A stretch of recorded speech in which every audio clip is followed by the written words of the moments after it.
मुंबई के अग्रीपाड़ा इलाके में मौजूद यह नथानी टावर वक्फ की मिल्कियत पर बना हुआ है। वक्फ की इस मिल्कियत को नथानी बिल्डर कंपनी ने खरीद कर डेवलप किया है और इसके लिए उन्होंने वक्फ बोर्ड से 9 मार्च 2009 को तत्कालीन वक्फ बोर्ड के CEO SS अली कादरी से NOC ली है। लेकिन तहरीक औकाफ के अध्यक्ष शब्बीर अंसारी ने इस NOC और मिल्कियत के फर्जीवाड़े पर सवाल उठाते हुए कई अहम खुलासे किए हैं।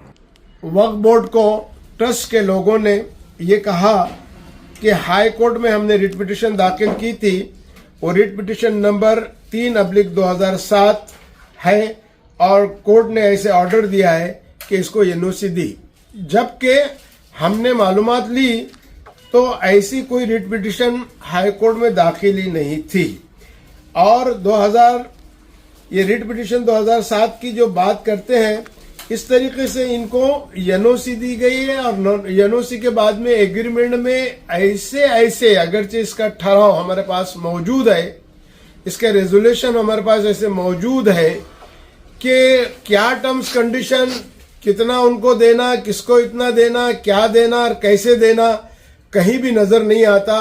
कोरम पूरा नहीं था। 2 ही मेंबर, एक तारिक अनवर MP और एक एडवोकेट अहमद खान पठान बोल करके जो मेंबर थे, ये दोनों ही मेंबर ने और CEO ने इस पर दस्तखत करके दिए। कोरम पूरा ना होते हुए भी ये बिल्डिंग को उन्होंने दिया है जो इलीगल है।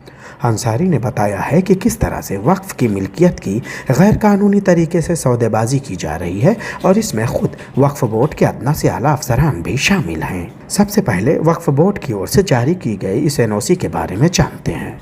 इसमें क्या लिखा है और किन पहलुओं को देखते हुए ये जारी की गई है।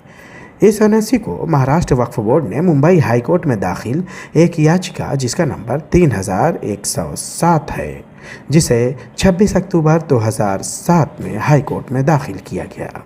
इसका हवाला देते हुए महाराष्ट्र वक्फ बोर्ड ने 3 अप्रैल 2008, 27 मई 2008 और 21 नवंबर 2008 को आयोजित बैठक में इस मामले पर विस्तार से चर्चा की और इस मीटिंग के जरिए महाराष्ट्र राज्य वक्फ बोर्ड को मोहम्मद अली नूर भाई बंदूकवाला ट्रस्ट को NOC देने में कोई आपत्ति नहीं दिखाई गई। 841.98 वर्ग मीटर की करोड़ों की ये मिल्कियत, जिसके किराएदार जिन्हें साबुनवाला बिल्डिंग के रूप में जाना जाता है, उसे Messrs Nathani Parekh construction private limited या उनके नामांकित व्यक्तियों द्वारा सहमत विचार के लिए जैसा है जहां है के आधार पर और बोर्ड की NOC के लिए आवेदन स्वीकार किया जाता है। अब इसमें जो शर्तें हैं उस पर एक नज़र डालते हैं। लेन देन के खिलाफ ट्रस्टियों द्वारा developers Messrs Nathani Parekh construction private limited Mumbai से प्राप्त 72,50,000 रुपये की यह रकम, जिसे शब्दों में सिर्फ 72,000 रुपये ही लिखा गया है, ये रकम ट्रस्ट की बैंक खाते में जमा करना होगा, जिसका ब्याज का उपयोग मंशाए वक्फ प्राप्त करने के लिए किया जाएगा। ट्रस्टी वक्फ अधिनियम 1995 के प्रावधानों के अनुसार हर साल 7% वक्फ फंड का भुगतान करेगी। ट्रस्टी वक्फ बोर्ड को वक्फ फंड के रूप में 5 लाख रुपए तक का योगदान देंगे। अब आते हैं आखिर ये NOC कैसे दी गई, किस बुनियाद पर दी गई। वक्फ बोर्ड ने हाई कोर्ट की जिस याचिका का हवाला देकर जो NOC दी है, हमने इस याचिका के बारे में तफ्तीश की तो पता चला कि ये याचिका और इस वक्फ मिल्कियत का कोई संबंध ही नहीं है।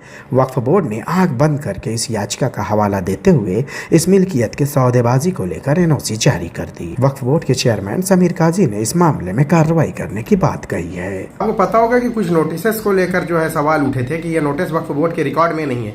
कहा यह भी जा रहा है कि बहुत सारे नोटिस जो है फर्जी भी है। उसको लेकर पिछली बार जब यहाँ प्रेस कॉन्फ्रेंस वगैरह हुई थी तो मैंने पूछा था, जूनियर सैयद साहब भी थे, मोइन तहसीलदार साहब थे उस टाइम के, कि ये होगी भाई हम उस पर जो है जाँच कर रहे हैं, कार्रवाई कर रहे हैं। तो क्या कहाँ तक पहुंची वो जांच, कुछ पता चला कि कितने फर्जी नोटिस इशू हुए हैं? ये नोटिस का जो मामला है, आप जो बात कर रहे हैं, 2000 मुझे लगता है कि 2008 से लेकर 13 के बीच के नोटिस है ये सब।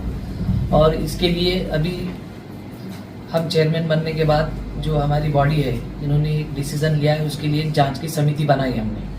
वो समिति अपना रिपोर्ट पेश करेगी वक्फ बोर्ड को, उसके बाद हम उसके ऊपर हमारा ओपिनियन देंगे, फैसला देंगे। जबकि वक्फ बोर्ड के ही अफसर SS गुंजर ने बताया कि इस NOC को लेकर जो फैसले लिए गए उसे पास नहीं किया गया। इसके लिए इस दौरान वहां CEO कादरी भी मौजूद थे और उन्होंने कोई ऑब्जेक्शन नहीं लिया और बोर्ड के सदस्यों को इस बारे में कोई जानकारी नहीं दी गई। ये वक्फ के कानूनों की उल्लंघन करने जैसा है और बिना किसी के पूछे सरकार को इसकी रिपोर्ट भेज दी गई। ये प्रस्ताव डेवलपमेंट के लिए ये स्पष्ट नहीं था। उन्होंने बिना बताए इसके लिए टेंडर जो निकाला वो एक छोटे से लोकल अखबार में निकाला। गुंजन का यहाँ से जाने का इंतजार किया गया और कादरी ने एनओसी जारी कर दी। गुंजन ने जबकि इस पर ऑब्जेक्शन लिया था। अंसारी कहते हैं कि ये ट्रस्ट मोहम्मद अली नूर भाई बंदूक वाला ने पहले तो वक्फ बोर्ड को मिलने वाले फंड पर दिया गया, लेकिन एनओसी में बहुत बड़ी घपलेबाजी है क्योंकि एसएस गुंजन ने मना किया था और जब ये चले गए तो कादरी ने ये एनओसी जारी की। अंसारी कहते हैं कि इसके लिए कोरम में कम से कम बोर्ड में 6 लोग का रहना ज़रूरी है, जबकि उस दौरान सिर्फ तारिक अनवर और कादरी की मौजूदगी रही और उनकी मौजूदगी में ही ये एनओसी दी गई, जबकि बोर्ड में 2/3 मेजॉरिटी रहना बेहद ज़रूरी है। बिना इसके किसी भी तरह की एनओसी देना गैर कानूनी है। उससे भी बड़ी सबसे बड़ी धोखाधड़ी ये है कि हाई कोर्ट की जिस याचिका को बुनियाद बनाया गया वो याचिका और इस मिल्कियत का कोई संबंध ही नहीं है। हमने इस बारे में नथानी कंस्ट्रक्शन कंपनी के ऑनर हमीद नथानी से बात की। उन्होंने इस बारे में कैमरे के सामने बात करने से इनकार कर दिया। शाहिद अंसारी, बॉम्बे लीक्स, मुंबई।